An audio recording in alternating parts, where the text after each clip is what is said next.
So, a lot of stuff happens in the first season of Supernatural, right? Um, and I think what I really want to talk about is Sam. Sam, there's this whole mystery surrounding his mother that seems to have given Sam these supernatural powers. And, it's eventually revealed that Sam is the perfect vessel to be inhabited by Lucifer himself, which, the whole thing, it brings up so many questions about what the real meaning is if you try to look under the hood, and they're really interesting questions to try and tackle. I have to talk about first, though, some other things that come up in the first season first, because there are some things that they need to set up first in order to start telling that story. I'm going to turn this down a little.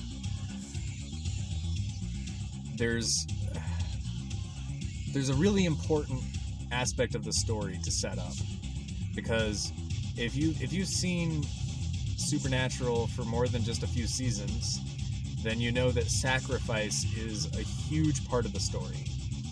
That's what the whole story is about, is sacrifice, sacrifice, sacrifice. And there's an episode in the first season called Scarecrow, and it sets up what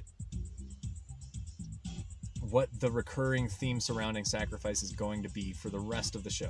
So I think it's important to hammer down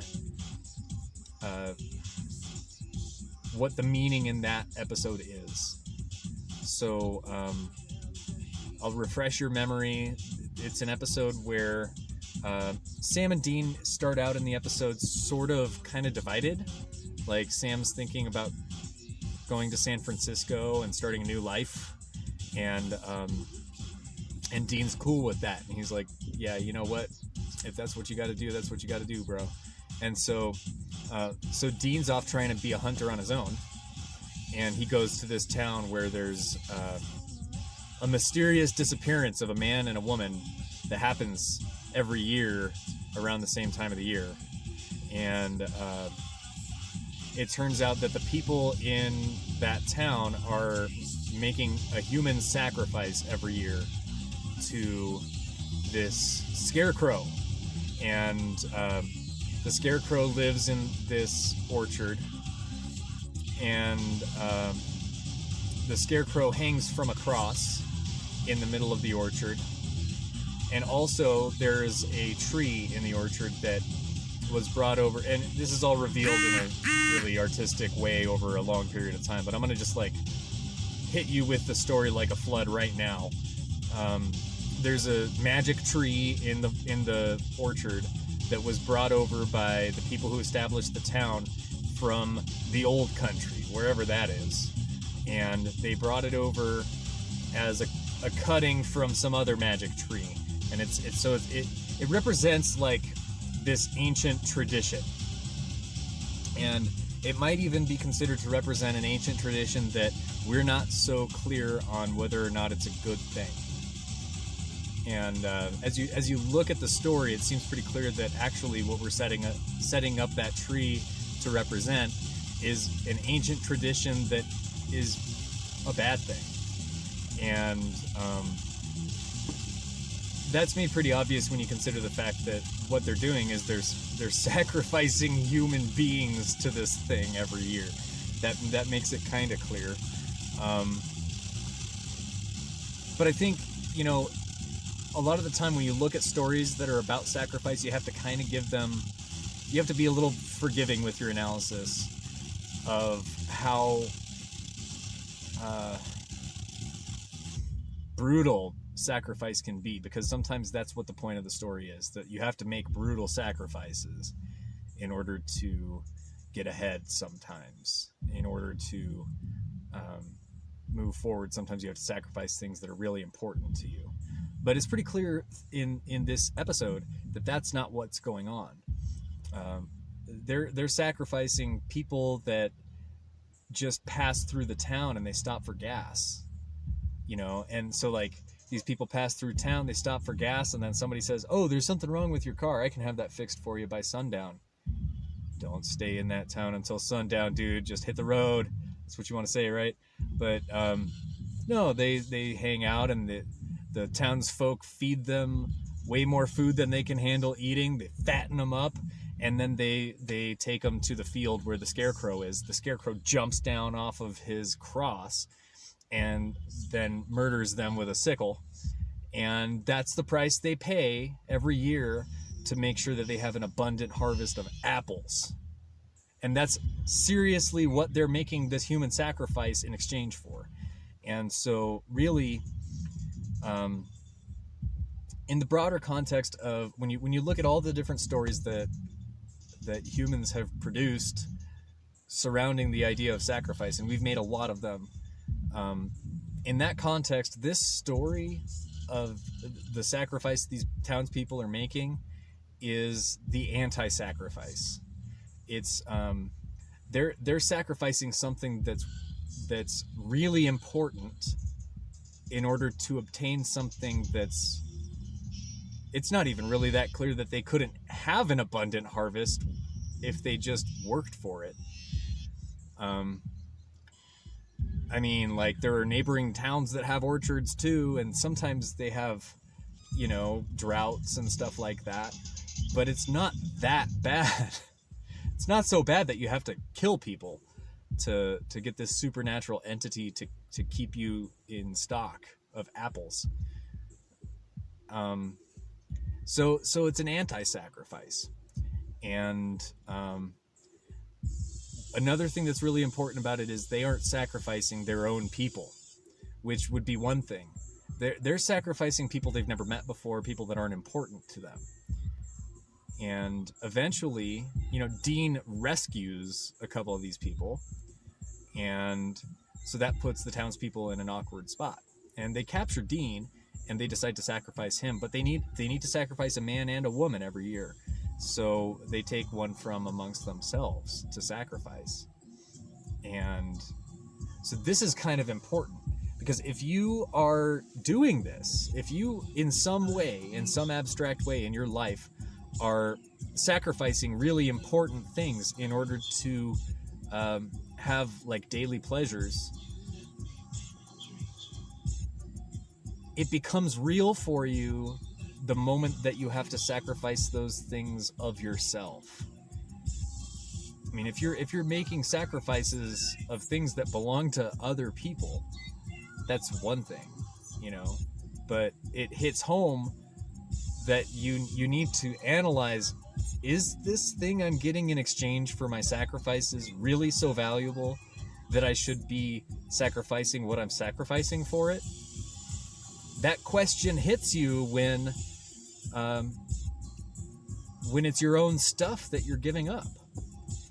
And so it's pretty important that the episode ends with that girl that they picked to sacrifice being the one who lights the magic tree on fire. And essentially what she does is she makes a sacrifice, a real sacrifice. She's sacrificing this old tradition that's doing more harm than good. And she's sacrificing it in order to keep other people from being hurt by it. And essentially she's doing it on faith that even if we burn the magic tree and the scarecrow becomes nothing more than just a scarecrow, we still might be okay. And we still might have abundant harvests of delicious apples, you know? We still might do all right without this. And so, you know, that's an important theme. It's a distinction that they're trying to give you at the outset, because this is the first season. It's like halfway through the first season, just about. And so they're still establishing, like, what's the language of symbols we're going to be using for the rest of the show. And so they're establishing here that sacrifice is going to be a theme, and what we're going to say about sacrifice is that sometimes sacrifices aren't worth making, and that it's up to you to determine for yourself whether or not you want to make a sacrifice. But that sometimes there are sacrifices worth making, and if something's doing more harm than good, you need to sacrifice that. And I think that's a pretty good way of looking at that episode. That's called Scarecrow. And there's a few details that we could look at a little closer there, like the fact that it's a scarecrow and what a scarecrow means, and the fact that, you know, where it lives, it hangs on a cross. And those two symbols, we could talk about those for hours. But essentially, because the cross has come to represent sacrifice, the fact that the scarecrow, when it comes to life, it hops down off of the cross to kill people, that's an image of what I've been trying to say about how this whole thing is an anti-sacrifice, right? I mean, like, he's on the cross year-round until there's a sacrifice to collect, and then he hops down off the cross, and that's what the whole town does. They all drop their crosses that day because they're not willing to accept the idea that they might not have an abundant harvest, and accepting that would be a sacrifice. They are unwilling to accept that. They're unwilling to not make a sacrifice, right? Not make a human sacrifice to a scarecrow. The other thing with the scarecrow, just if I was to boil it down, is just a scarecrow is a false thing. It's like supposed to be a person, but it's not. It's something you make with the intention of making it look like it's a person, but it's not a person, right? And so it's like we use that term a lot. Straw man, right? A straw man is an argument that you okay, so let's not get bogged down in the details, but yeah, the overall idea is that some things are worth sacrificing for, some things are worth burning off, and some sacrifices aren't worth making. And that's what it's like to be a person, is to try and figure out which ones of the things that you might sacrifice that you're going to choose to do that with. Then there was another episode. Sorry about the jump cut. I know that's disorienting, but I realized that I was describing something in a really vague way. So I'm redoing this part, which is about this episode that comes right after the Scarecrow episode. It's called Faith. And it's another pretty important episode. I think once we get through this one, we can start talking more about Sam and the arc that starts in episode 14, which is, you know, Sam's supernatural powers and their nature, where they come from, and all that demon blood stuff.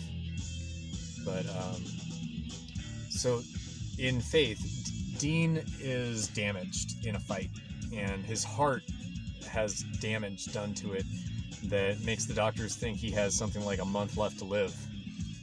And so Sam gets really worried, and Dean seems to not really give a shit.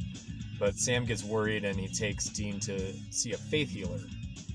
And so the story of this faith healer is really, it's a really interesting story, because he heals Dean, and so Dean's no longer got anything wrong with his heart. And at the moment that he healed Dean, another guy fell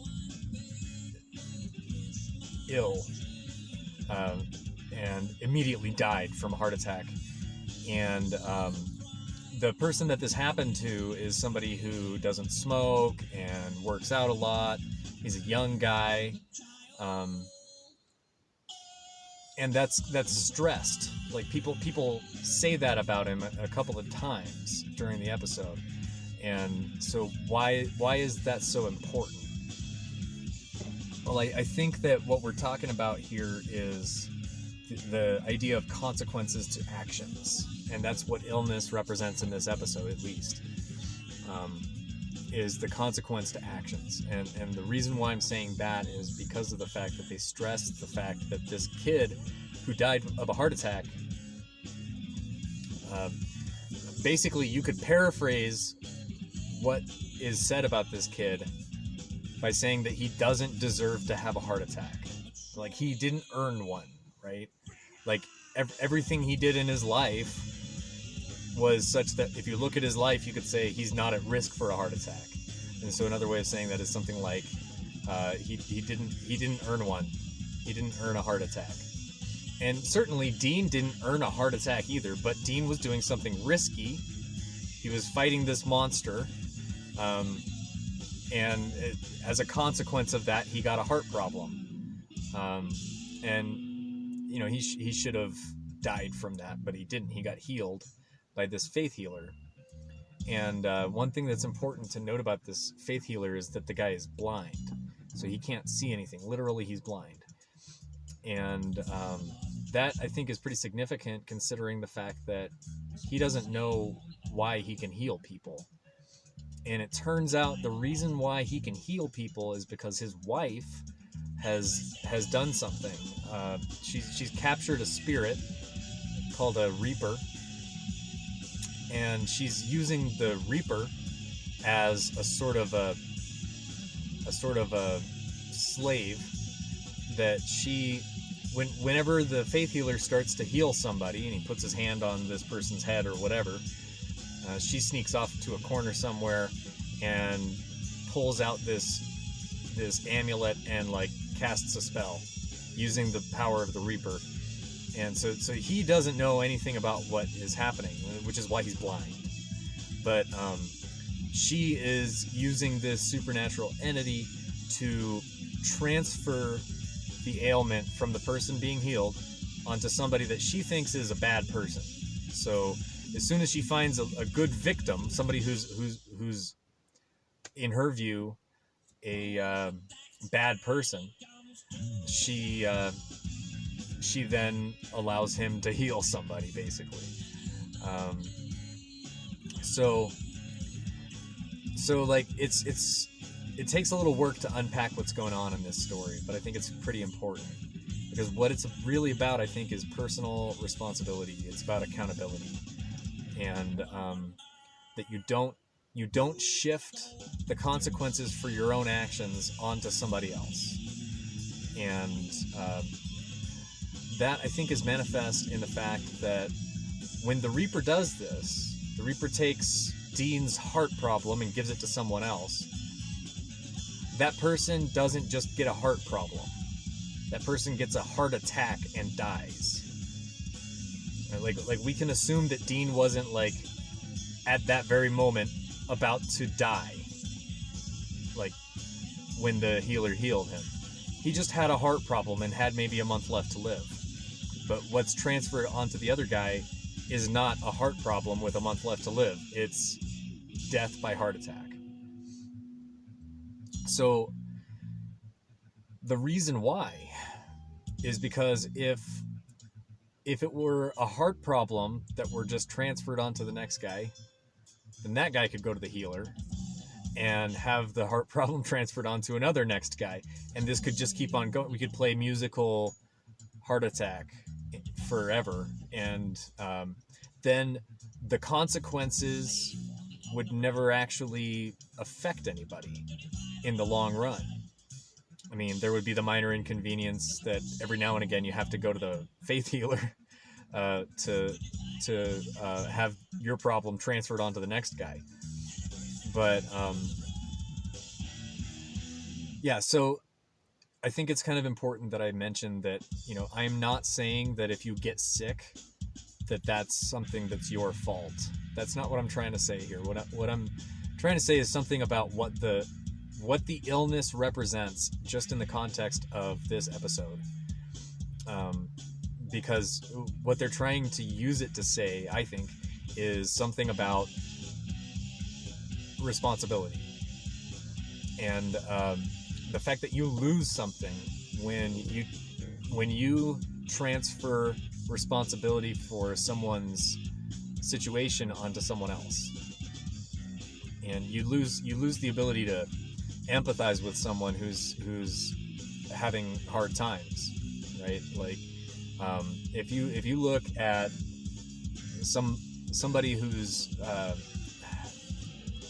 laying there in the gutter in clothes that haven't been washed in months, holding out a cup, shaking it, it's got some change in it, just trying to eke out an existence, you can feel sorry for that person, right? I mean, like, even if you might look at that person and say, like, I don't know what it is that landed him where he is, but it might have been that he made choices in his life that led him down a path that wound up putting him where he is. Or it might not have, right? But even if you know for sure that he definitely made some bad choices, and that's what put him where he is, you can still feel sorry for him, right? Like, that's different from what I would say we mean when we use the word blame. Because when you blame someone for something, you're giving them culpability, and you're holding it against them that they're culpable. And I don't think that's really compatible with empathy. So, like, for example, with the homeless guy that's sleeping in the gutter, you can, if you want to, maybe you can look at the circumstances that put him there and find somebody that you want to point at, that you can hold accountable for the fact that this guy's living in the streets. Some rich dude that fired him from a job when he could have not fired him, or something like that. And if you hold that person accountable, you say, hey, rich guy, you should give this guy a helping hand, you know, like, just give him a little money, just give him $5, you know. You could put, and that's what it means to hold someone accountable, right? You could hold that person accountable and not feel sorry for that person when they have to give up something to rectify the situation. I mean, like, if it's a rich guy and you're asking him for $5 to give the guy a cup of coffee or whatever, you're not going to feel sorry for that rich guy the way you would feel sorry for the homeless guy you're trying to help out if he had to give up $5 for something, right? So you lose something. And I don't know if that example is really, like, calling forth a real understanding of what it is that you're losing when you hold someone else accountable for someone else's actions. But you lose sort of the ability to identify with that person, the ability to empathize with them and feel sorry for them, despite the fact that you know that they're responsible for where they are. And that's, I think, manifest in this idea of the illness needs to immediately kill the person, because otherwise we wind up being able to continue passing on the illness from person to person ad infinitum, because of the fact that necessarily means that when you transfer the illness onto somebody else, they die from it immediately. So you're making the problem worse. You're making the consequences worse. You're not actually removing the problem from the world. You're not solving the problem. You're actually making it worse, but you're just giving it to someone else. And so I think that's what that episode is really trying to say, because look at what happens to the wife. You know, she's eventually in a situation where you know, they say that basically what she does is she put a great white on a leash, and somebody cuts the leash, and what happens? Well, the great white eats her, right? But there's a sense that you get when you watch that episode that she deserved it, and when you ask yourself why she deserved it, you have to think for a little while to come up with why. I mean, she had the best of intentions. She was helping people out.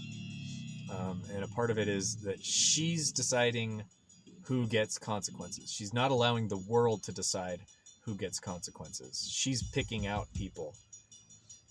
And she's making the world a worse place to be in.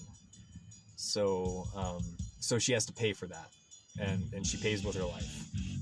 So, yeah, those are some episodes. The two that I just discussed, and the two from the prior video that I think are pretty important to understand moving forward as we start to discuss Sam and his powers that are developing, where they come from, is intimately connected with what happened to his mom, and it turns out that it's also connected with something that happened to a bunch of other people's moms too. And he's almost like a contestant in a group of people who are potential vessels to contain Lucifer. And that's a huge story. And what I think I want to do now is leave that story for next time, because it's going to take a lot of unpacking, and we're going to do probably a couple of videos to get there, and we might even need to do it in context with some stuff that happens next season. So it might be a little while before I post another video here, but anyhow, we'll see you then.